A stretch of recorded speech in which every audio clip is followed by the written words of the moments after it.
UPSC prelims 2024 में participate कर रहे मेरे डियर फ्रेंड्स, बहन, भाई, मेरे परिवार, एक बिहारी सब पे भारी परिवार में यूपीएससी प्रीलिम्स 2024 को टारगेट करने वाली क्लास में मैं आपका वेलकम करता हूँ। फ्रेंड्स, अगर आपको यूपीएससी प्रीलिम्स 2024 क्वालिफाई करना है तो बहुत ही ज़रूरी है, या मैं यूँ कहूँ कि यही ज़रूरी है कि 2023 का जो प्रीलिम्स हुआ है उसमें जिस तरीके से क्वेश्चंस पूछे गए हैं उनके नेचर को आप समझ लें और उसके अनुसार अपने स्किल को डेवलप कर लें, क्योंकि पैटर्न क्वेश्चंस का पूरी तरीके से पिछले साल यूपीएससी ने चेंज कर दिया। तो हम इसीलिए जो पिछला प्रीलिम्स हुआ है उसके क्वेश्चंस को लेकर बातें कर रहे हैं।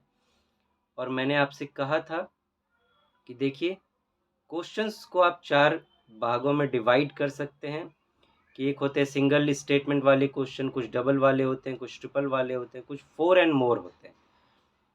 तो अलग-अलग जो तरह के स्टेटमेंट्स वाले क्वेश्चन हैं उन्हें यूपीएससी किस तरीके से फॉर्म करता है और आप उन्हें किस-किस तरीके से सॉल्व कर सकते हैं, अगर ये स्किल आप डेवलप कर लेते हैं तो जितने मार्क्स आप ला सकते होंगे अपने पढ़ाई के बेस पर, उसमें 15 से 20 मार्क्स की बढ़ोतरी हो जाएगी।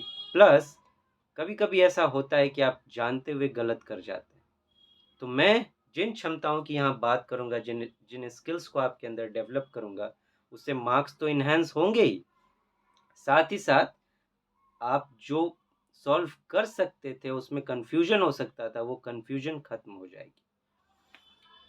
सिर्फ एक काम करना है आपको कि इन सारे चीज़ों में जो मेन जड़ है उसको समझना है। वो ये, यूपीएससी किस दिमाग से क्वेश्चन को फॉर्म करता है, उसके माइंड को समझना है, प्लस अपने माइंड को उसके अनुसार ढालना है। तो फ्रेंड्स, अभी हम सिंगल स्टेटमेंट वाले क्वेश्चंस पर बात कर रहे हैं और सिंगल स्टेटमेंट वाले क्वेश्चन में हम काफ़ी क्वेश्चन पर बात कर चुके हैं। ये एक नेक्स्ट अलग तरह का सिंगल स्टेटमेंट वाला क्वेश्चन है। इसी तरह का एक क्वेश्चन हमने पिछले क्लास में भी किया था, कल के क्लास में। तो इसे फिर से करेंगे। जो पिछला क्लास है उसमें आपने देखा कि एक क्वेश्चन हमने लिया था और ये सेम उसी पैटर्न पर पूछा गया क्वेश्चन है और साथ ही पूछा गया 19 नंबर वो था, ये है 20 नंबर क्वेश्चन। अब हम लोग सेट डी को लेकर बातें कर रहे हैं। मैंने आपसे कहा था इसमें आपको 20 नंबर में ये क्वेश्चन मिलेगा। आप या तो अपलोड कर लें, बेटर होगा, ताकि चीज़ें डायरेक्ट कनेक्ट हो सके, या इसका एक हार्ड कॉपी आप निकाल लें तो वो भी बेटर होगा।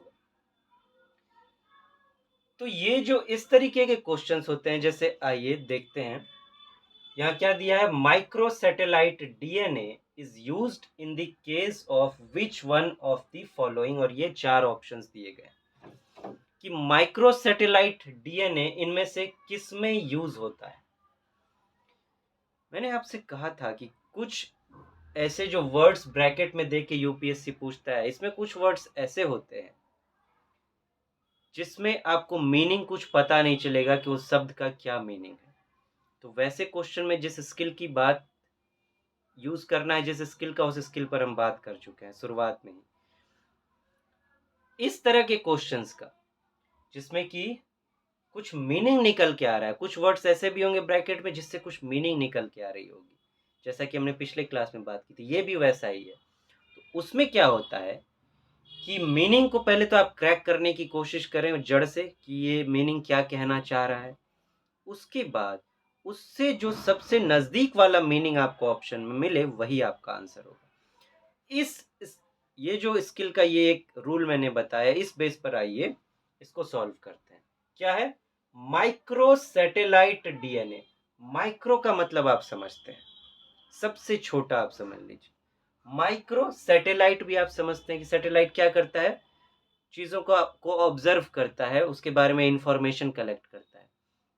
तो यूँ समझ लीजिए माइक्रो लेवल पे जो है एक सैटेलाइट इंफॉर्मेशन कलेक्ट करेगा। किससे related? Micro satellite DNA, DNA से रिलेटेड। तो ये इसका मीनिंग निकल के आया।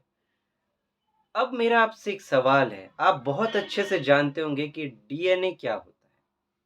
डीएनए के फंक्शन के बारे में क्या आप जानते हैं? ये तो बहुत ही फेमस वर्ड है। अक्सर आपने फ़िल्मों में भी सुना होगा कि पिता से बच्चा बिछड़ गया, या पता चला कि एक पिता ने दूसरी शादी कर ली। अब पहला बच्चा उनके पास गया है, वो कह रहा है कि मैं आपका बेटा हूँ, वो मान नहीं रहा है। तो बेटा बोलता है कि चलो आप डीएनए टेस्ट करा लो, पता चल जाएगा कि मैं आपका बेटा हूँ या नहीं। तो डीएनए क्या बताता है? एक का दूसरे से कनेक्शन बताता है, मतलब किस तरीके से, कहाँ से एक, मान लीजिए इस तरीके से समझ लें, कहाँ से एक बच्चा पैदा हुआ है, किनका बच्चा है या क्या है, तो ये डीएनए टेस्ट से पता चल जाता है। तो चलिए, इस डीएनए के मीनिंग के आधार पर उसका फंक्शन हमने समझ लिया। अब देखते हैं सॉरी फ्रेंड्स, कि कौन सा मीनिंग उसको सबसे ज़्यादा मैच कर रहा है। पहला, studying the evolutionary relationships among various species of fauna. क्या पढ़ाई करेगा, किस चीज़ की पढ़ाई करने में? इवोल्यूशनरी रिलेशनशिप, कि किस तरीके से उत्पन्न हुए हैं उसका relation among various species of fauna. Fauna मतलब एक होता है फ्लोरा जिसमें प्लांट्स आते हैं, एक फाउना जिसमें जीव जंतु आते हैं, हम आप भी। तो फाउना जो है अलग अलग तरीके के, उनके बीच में रिलेशन को स्टडी करेगा कि किस तरीके से ये इनका इवोल्यूशन हुआ है, किस तरीके से ये पैदा हुए हैं, आगे बढ़े हैं। तो क्या आपको नहीं लग रहा है कि ये इससे बिल्कुल बिल्कुल मैच कर रहा है? पूरे तरीके से मैच तो कर रहा है। आगे भी देख लेते हैं और ऑप्शंस को। Stimulating stem cells to transform into diverse functional tissues. Stem cells, हमारे जो बॉडी का अलग अलग पार्ट्स हैं वो कई सेल्स से बने हुए हैं, तो उसे ही आप मान लें स्टेम सेल्स। कह रहा है कि स्टेम सेल्स को उत्तेजित करेंगे, उत्तेजित करता है, किस लिए? उसको ट्रांसफॉर्म करने के लिए, ताकि वो अलग अलग टिश्यू बन सके। हमारा एक छोटा सा सेल है, उसको जो है उत्तेजित किया लेबोरेटरी में या कहीं भी, कि उससे वो एक पूरा जो एक फंक्शनल टिश्यू होता है, जो फंक्शन कर सकता है, वैसे टिश्यू में ट्रांसफॉर्म हो जाए।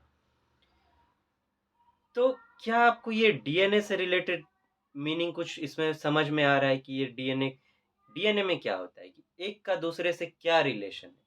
लेकिन यहाँ क्या कह रहा है, एक छोटा सा सेल है, उसको उत्तेजित करके एक बड़े टिश्यू में कन्वर्ट करना है।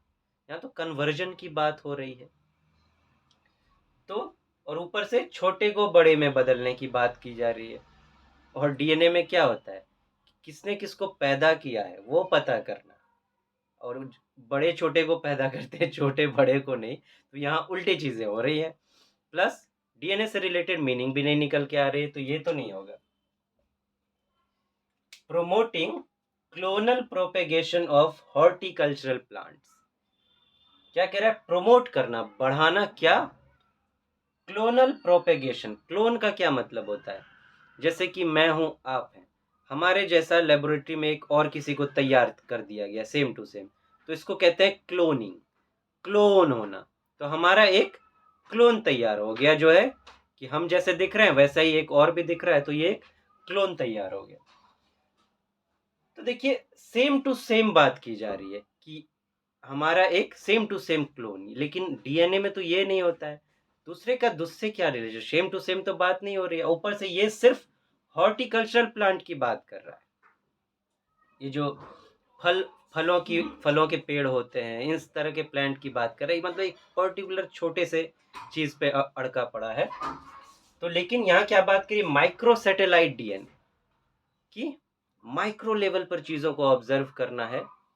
अगर इन दोनों की बात करें तो इससे ये ज्यादा सूट कर रहा है उसको। प्लस यहाँ पे ये क्लोनिंग की बात कर रहा है, तो ये यहीं पे कैंसिल हो गया कि ये एक के सेम टू सेम दूसरे की बात कर रहा है, कोई रिलेशन की बात नहीं कर रहा है।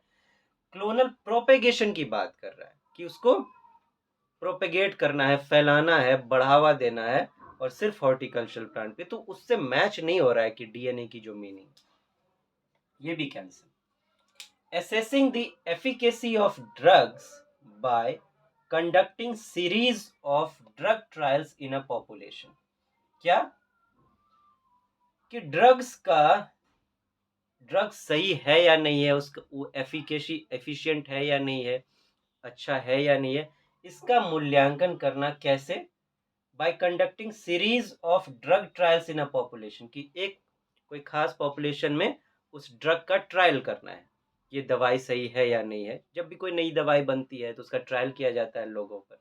तो ये तो कुछ अलग ही बात कर रहा है, ये बिल्कुल मिलता जुलता उससे है नहीं जो हमारा मीनिंग है, तो ये तो बिल्कुल ही कैंसिल कर, डबल कैंसिल। तो हमारा निकल के आया ये। अब देखिए जो हमने मीनिंग की बात की उससे ये मैच हो रहा है, यानी पूरी तरीके से। गूगल कर लीजिए आप, देखिए आंसर है या नहीं, तो आप समझ पाएंगे कि जिस स्किल की मैं बात कर रहा हूँ उस बेस पर ये सॉल्व हो सकती है या नहीं। तो फ्रेंड्स, आज हम लोग यहीं रुक रहे हैं। अब नेक्स्ट क्लास में एक नए किस्म के क्वेश्चन के साथ प्रेजेंट होंगे। इन चीज़ों का आपको ध्यान रखना है। अगर आप 2024 फिल्म्स में बैठ रहे हैं तो वहाँ ये क्वेश्चन जब सामने आए, इस बारीकी से आप ढूंढने की कोशिश कीजिएगा, आप आंसर तक पहुँच जाएंगे। जहाँ पे ये क्वेश्चंस ऐसे हैं कि स्टूडेंट्स छोड़ के चले आएंगे, पक्का है कि वो छोड़ के आएंगे अगर उनको नहीं पता है तो। लेकिन मैं उस पर बात कर रहा हूँ कि आप इनसे भयभीत ना हो, डरे नहीं। रास्ता है आंसर तक पहुँचने का। ये वैसे हैं जहाँ आपको नहीं भी आता हो तो आप आंसर तक पहुँच सकते हैं। ये छोड़ देने वाले क्वेश्चंस को मैं बनाने की बात कर रहा हूँ। तो सोचिए कि कितना मार्क्स आपका एक्स्ट्रा इनहेंस हो जाएगा। फिर मिलते हैं। Thank you so much, have a nice day. Bold रहिए, बिल्कुल खुश रहिए अंदर से। और अब दिमाग से बिल्कुल वो चीज़ें निकाल दीजिए कि बैठना है नहीं बैठना है, क्या चीज़ें, बिल्कुल नहीं। बी कॉन्फिडेंट, अपने कॉन्फिडेंट को बिल्डअप कीजिए और आगे बढ़िए। और अगर आज आपको कुछ भी अच्छा सीखने को मिला है तो एक होमवर्क है मेरा आपके लिए। होमवर्क ये करना है आपको कि अपने आप को थोड़ा सा अपने आप से अच्छी बातें करनी है, अपने आप को पॉजिटिव कुछ बोलना है आपको। कोई भी एक अच्छा वर्क याद कर लीजिए जो आपने किया हो, आपका एक्सपीरियंस हो, कोई अच्छा काम, उसको याद करिए। उस पेज पर अपने आप से थोड़ी सी पॉजिटिव बात करिए आप। ये आपका होमवर्क है। फिर मिलते हैं। Thank you so much, have a nice day. नमस्ते जी।